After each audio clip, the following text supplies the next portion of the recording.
1912 թվականի գարնանը երիտուրքերի նորաստեղծ կառավարության արտաքին գործերի նախարարի պաշտոնը ստանձնեց ազգությամբ հայ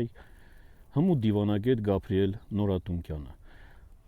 Դժվարին կացության մեջ գտնվող Թուրքիայի Հանրապետությանը դեռևս Օսմանյան կայսրությանը Թուրքիայի Հանրապետությունը նոր պիտի կազմավորվեր,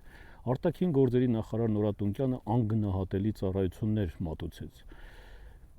Շատ հայերի պես Նորատունկյանն էլ հավատում էր, որ երիտուրքերը տարբերվում են Համիդյան կառավարության վարած քաղաքականությամբ, այսպես, բայց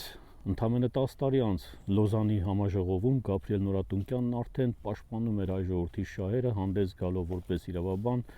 արդեն Թուրքիայի Հանրապետության դեմ։ Լինելով հմուտ դիվանագետ Գաբրիել Նորատունկյանը, սակայն միայն Լոզանից հետո հասկացավ, որ աշխարհն այնուամենայնիվ առաջնորդվում է ոչ թե բարոյական սկզբունքներով, այլ սառը քաղաքական հաշվարկներով,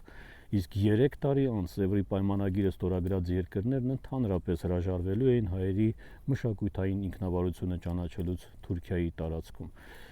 Այս ամենի մասին սիրելի ժողովուրդ, Գաբրիել Նորատունկյանի կյանքի եւ պատմության մասին, ինչպես նաեւ այն մասին, թե ինչ անգնահատելի ավանդ ունեցան